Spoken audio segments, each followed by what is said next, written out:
Sebentar lagi bangsa Indonesia akan merayakan pesta demokrasi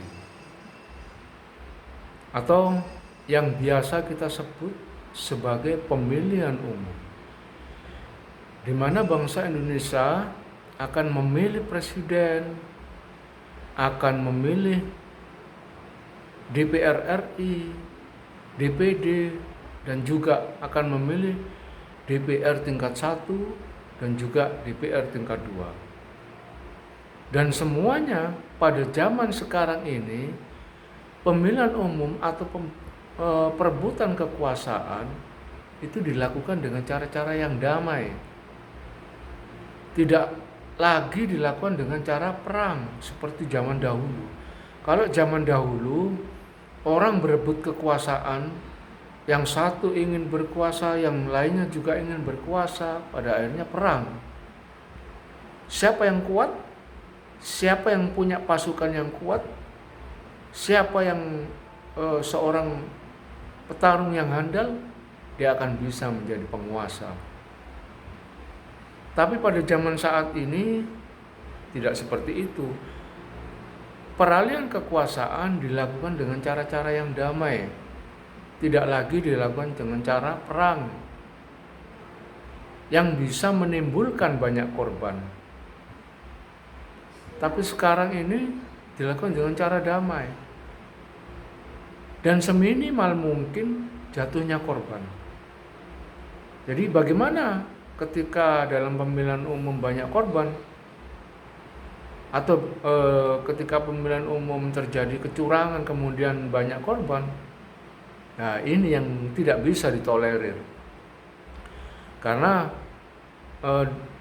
di dalam ilmu politik tidak dianjurkan untuk mendapatkan kekuasaan itu dengan cara-cara yang curang, dengan cara-cara yang jahat.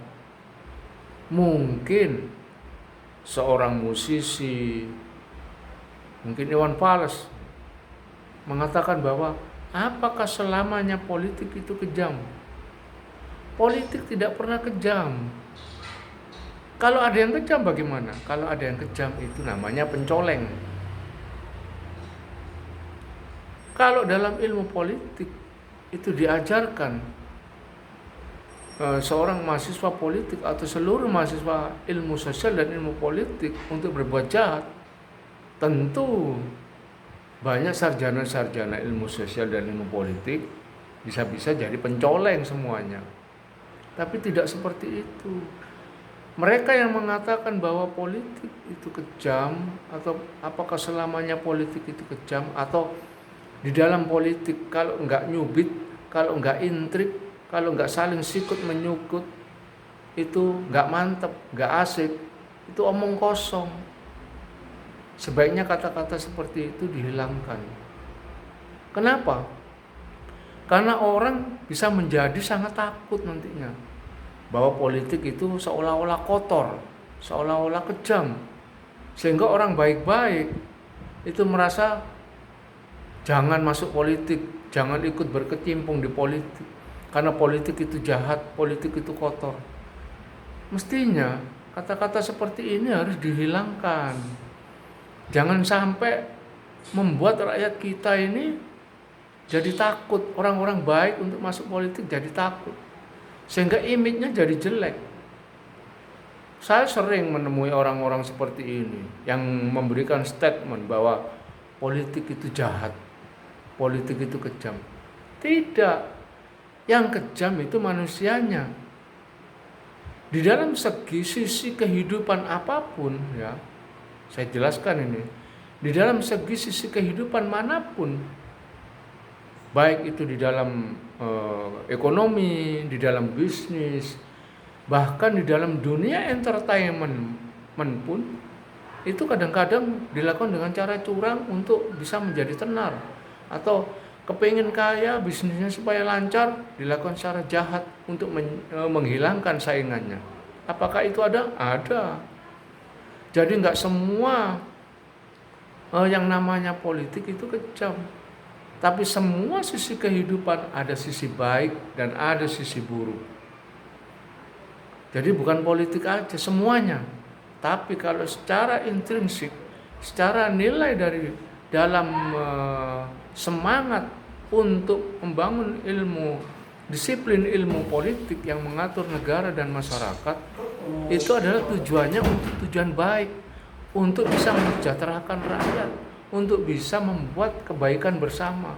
Jadi tolong, kata-kata yang mengatakan bahwa politik itu kejam, politik itu kotor, dihilangkan, diganti dengan kata-kata, saya beri contoh seperti ini misalkan ya, kata-kata bahwa di dalam politik siapapun yang ingin mencari dan mempertahankan, meraih dan mempertahankan kekuasaan dengan cara-cara yang kotor dan kejam, dia adalah bajingan.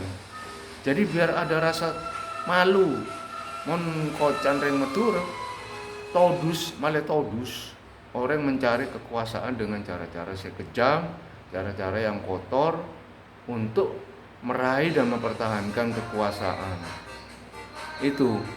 Jadi kata-kata seperti itu bisa untuk walaupun tidak pas betul, tapi tidak masalah. Tapi karena kan tujuannya baik, tujuannya adalah untuk bisa membuat orang-orang baik ini tetap bisa dan mau masuk berkecimpung di dalam politik. Jadi kalau orang baik sudah minggir semua, nanti yang masuk adalah orang-orang yang jahat, yang punya mental nggak ada keinginan untuk mensejahterakan rakyat, tapi hanya untuk membuat dirinya jaya dan membuat dirinya kaya, dirinya dan kelompoknya. Jadi siapapun akhirnya bisa ada rasa malu untuk berbuat jahat dan berbuat kotor dalam meraih kekuasaan.